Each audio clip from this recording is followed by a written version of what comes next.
कल्पना करा, एक वडील आणि मुलगी, रक्ताच्या नात्याने जोडलेले, पण आता एका आक्रमक विधानसभा निवडणुकीत एकमेकांच्या विरोधात उभे आहेत. आणि हे घडतंय अहेरीमध्ये. नमस्कार, आपण बघत आहात पॉलिटिकल कट्टा. अहेरी संस्कृती आणि इतिहासाने भरलेलं एक ठिकाण.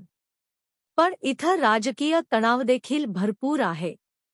प्रत्येक निवडणूक नवीन संघर्षांना जन्म देते, पण हा संघर्ष वेगळा आहे, कारण ही केवळ कोणत्याही दोन प्रतिस्पर्ध्यांची लढाई नाही, हा एका कुटुंबातील संघर्ष आहे.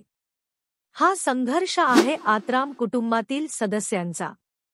एका बाजूला वडील व त्यांच्या विरुद्ध मुलगी असा सामना बघायला मिळणार आहे. धर्मराव बाबा आत्राम शरद पवारांचे निकटवर्ती मानले जातात, परंतु यांनी शरद पवारांची साथ सोडली व अजित पवारांसोबत गेले. त्यांना मंत्रिपद देखील मिळालं. दुसऱ्या बाजूला भाग्यश्री आत्राम, ज्या गडचिरोली जिल्हा परिषदेच्या सदस्या राहिल्या आहेत. या निवडणुकीत खूप काही पणाला लागलेलं आहे. आमदारपद ही केवळ एक उपाधी नाही, तर ती प्रभाव, सत्ता आणि हजारोंच्या जीवनावर परिणाम करणाऱ्या धोरणांना आकार देण्याचा हक्क आहे.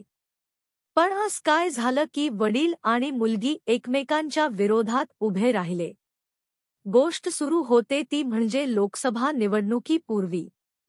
धर्मराव बाबा आत्राम हे गडचिरोली लोकसभेसाठी इच्छुक उमेदवार होते व भाग्यश्री आत्राम हे अहेरी विधानसभा लढतील असा फॉर्म्युला ठरला होता.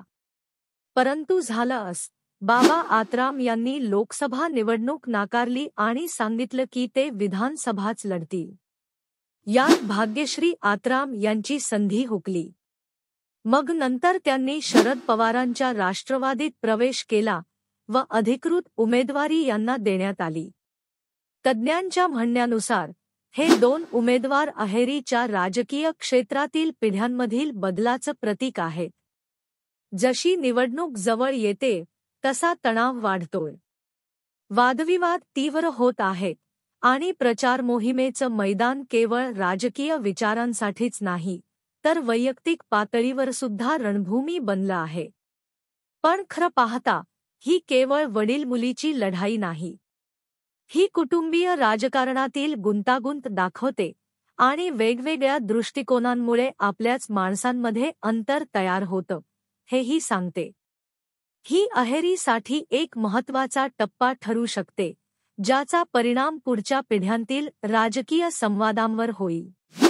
तर तुमचं काय मत आहे? राजकीय स्पर्धेचा दबाव कौटुंबिक नात्यांना सहन होईल का? आणि या नाट्यमय निवडणुकीत कोण जिंकेल असं तुम्हाला वाटतं? तुमच्या मतांबद्दल कमेंटमध्ये सांगा. जर ही कथा तुम्हाला माझ्यासारखीच रोमांचक वाटली असेल तर लाईक, शेअर आणि सबस्क्राईब करायला विसरू नका. पाहिल्याबद्दल धन्यवाद आणि पुढच्या व्हिडिओत भेटू, जिथं आपण राजकारणातील आणखी एका अनोख्या कथेत डोकावू.